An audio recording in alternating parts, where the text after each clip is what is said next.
गुलाम बादशाह सुंदरी की आने वाली एपिसोड नहायत धमाकेदार होने वाली है, क्योंकि अब पता चलेगा कि सुंदरी किसकी किस्मत में आती है, गुलाम या बादशाह की। क्योंकि दूसरी तरफ जहांदाद बादशाह को कह देता है अगर वो लड़की को ढूंढ के ले आता है तो जहांदाद खुद उसकी बादशाह के साथ शादी करवा देगा, नहीं तो बदले में बादशाह को उस लड़की को हमेशा के लिए भूलना होगा। तो इसी तरह बादशाह भी इस लड़की को ढूंढने के चक्रों में है, इसलिए बादशाह सुंदरी को ढूंढने के लिए दिन रात एक कर देगा। क्या बादशाह को सुंदरी मिल पाएगी और क्या सुंदरी और गुलाम की मोहब्बत बीच में ही अधूरी रह जाएगी? क्योंकि अगर सुंदरी बादशाह के हाथ लग गई तो फिर इनकी शादी रोकने से कोई भी मना नहीं कर सकता। क्या जहांदाद सुंदरी की किस्मत को लिखेगा? और जब जहांदाद को पता चलेगा कि सुंदरी कोई और लड़की नहीं बल्कि उसकी अपनी बहन खुर्शीद की बेटी है, तो वो क्या इसकी शादी अपने बेटे से कर पाएगा? ये जानने के लिए अब आप मेरी वीडियो को पूरा देखें। गुलाम हर जगह देख लेता है लेकिन उसे सुंदरी के लिए कोई भी सूटेबल जगह नहीं लगती। फिर सुंदरी खुद ही कह देती है कि डॉक्टर आप मुझे अपनी अम्मा के पास रख लें, मैं उन्हीं के पास सेव रहूँगी। वो कहती है कि मैं सारी ज़िंदगी आपकी अम्मा के साथ उस क्वार्टर में सेव रहूँगी। गुलाम के लिए ये भी बहुत बड़ा चैलेंज होता है। गुलाम सुंदरी को कहता है सबसे बड़ा मेन मसला ही यही है कि मैं तुम्हें वहाँ पे लेके कैसे जाऊँ, क्योंकि अगर जहांदाद को पता चल गया कि तुम मेरे पास हो तो वो तुम्हें ज़िंदा नहीं छोड़ेगा और मेरे लिए ये सबसे बड़ा चैलेंज है तुम्हें वहाँ पे लेके जाना। सुंदरी से मशवरा देती है कि अब इस तरह करें, आप मुझे छुपा के ले जाएँ।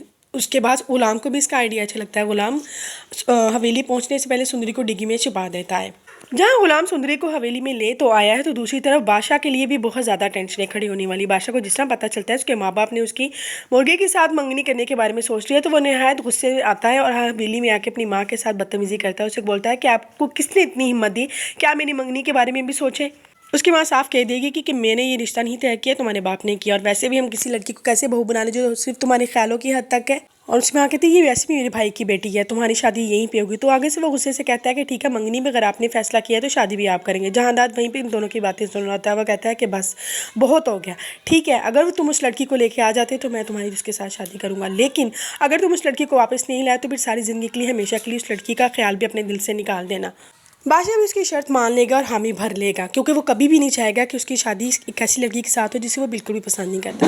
बादशाह फैसला सुना के चला जाता है। फिर वो जहांदाद से कहती है कि ये आपने बहुत बड़ा गलत फैसला किया, अगर वो लड़की को लेके आ गया तो।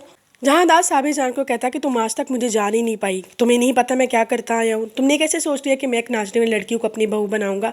हरगिज़ भी नहीं। वो उसे कहता है मैं देखना चाहता हूँ आखिर कौन सी लड़की है जिसने बादशाह को मेरे सामने ला खड़ा किया है। बादशाह जैसे हवेली से बाहर आता है तो गुलाम गाड़ी लेके खड़ा हुआ था। बादशाह जल्दी से उसके पास जाता है, उसे कहता है गुलाम जिस तरह भी हो सके मुझे इस लड़की को ढूंढना है। गुलाम तो ऑलरेडी पहले ही परेशान होता है क्योंकि सुंदरी डिग्गी में बैठी होती है।